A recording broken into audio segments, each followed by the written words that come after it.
McDonald's makes more money renting out land than it makes selling hamburgers. This is not a figure of speech. Last quarter, the company took in $6.5 billion. Only $2.3 billion came from the restaurants it actually runs. The burger is the cover story. The rent is the business. And all of it started with one sentence said across a desk by a man almost nobody has heard of. Chicago, 1956. A small office above a milkshake distributor. A 53-year-old salesman named Ray Kroc is staring at a balance sheet that is killing him. He has spent 2 years franchising a hamburger restaurant called McDonald's. The food is good, the customers are loyal, the system works, but the company is going broke. Across the desk sits his new chief financial officer, a man named Harry Sonneborn. Sonneborn has been studying the books for weeks. He has finally figured out what is wrong. And what he is about to say in the next 30 seconds will quietly change the entire architecture of modern capitalism. He clears his throat, he says the one sentence. 70 years later, that one sentence has produced a $233 billion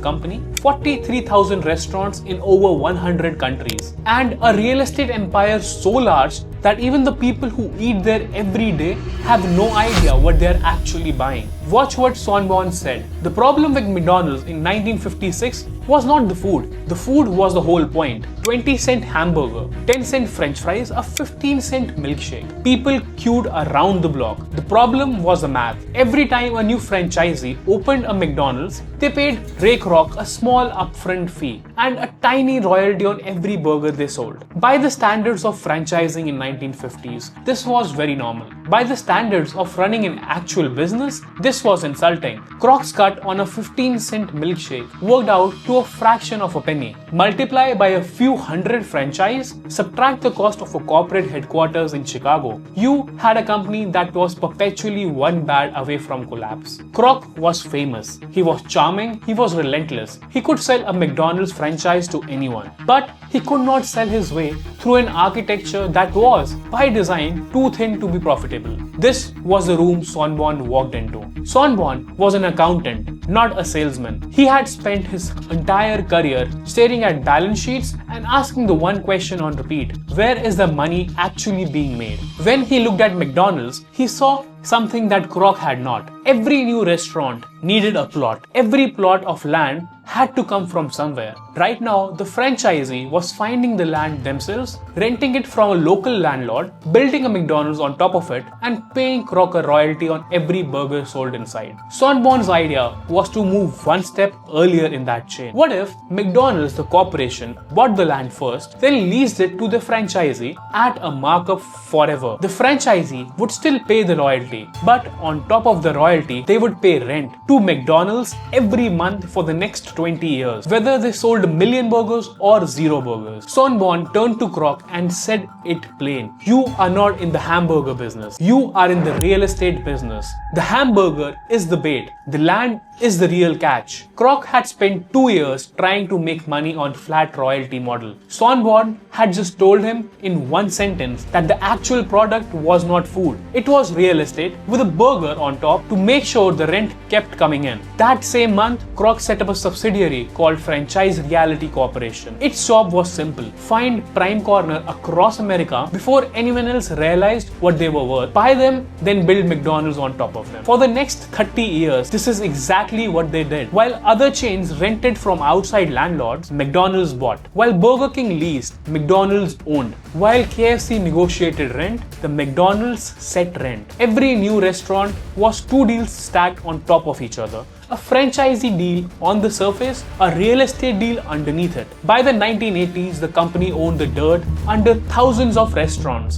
By the 2000s, tens of thousands of restaurants. Today, that property portfolio is worth more than staggering $40 billion and quietly throws off an average annual return of about 6.8%, higher than most US real estate investment trusts. Now, look at the most recent quarter, January to March 2026. McDonald's report $6.5 billion in revenue. $4 billion of that comes from franchised restaurants. Only $2.3 billion come from the stores it runs itself. Inside that $4 billion, franchise line is the trick. Part of it is the royalty Kroc was chasing in 1956. The other part, at least as large by most analyst estimates, is rent. The check that franchisee writes for the right of operating inside a building they are standing in but they do not own. 70 years after Sonneborn's sentence, the company is doing exactly what he proposed. Selling hamburgers as a cover story, collecting rent as the real business. Here's the part that should be impossible.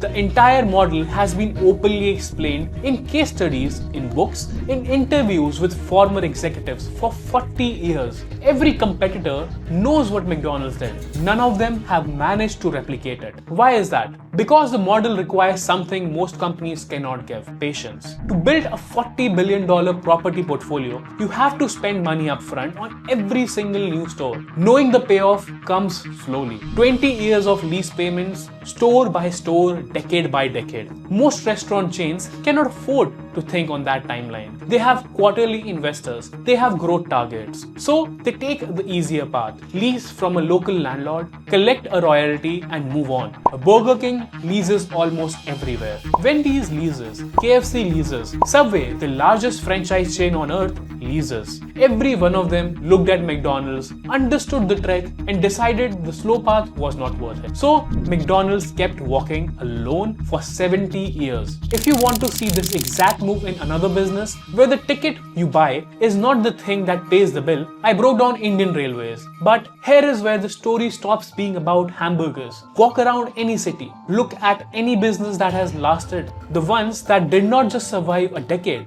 but 5 of them. Almost every one of them has a hidden engine, something that funds the invisible business from underneath. Airlines do not make most of their money selling seats. They make it by selling miles to credit card companies. The flight is the bait.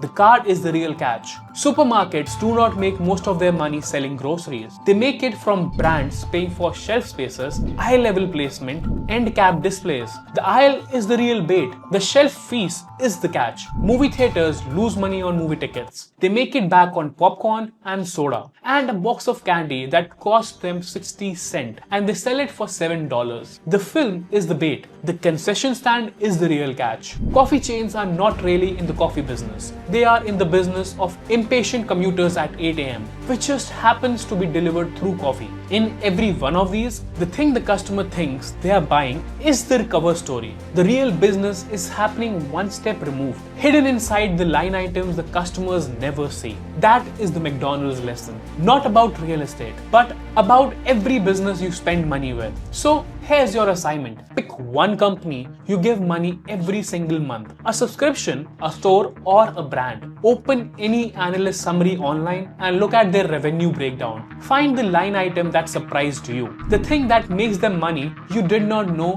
they did. That is their land. That is their Sonneborn moment. That is the hidden engine underneath it. Because 70 years ago, a CFO sat across a desk in Chicago and told a struggling salesman that the thing he was selling was not the thing he was actually making money on. That insight built $233 billion empire. And it's hiding inside almost every business that has lasted enough for you to notice it. This channel pulls apart the brands you have stopped looking at and shows the hidden engine underneath each one of them. If you want to see those engines, subscribe. I'll see you in the next one.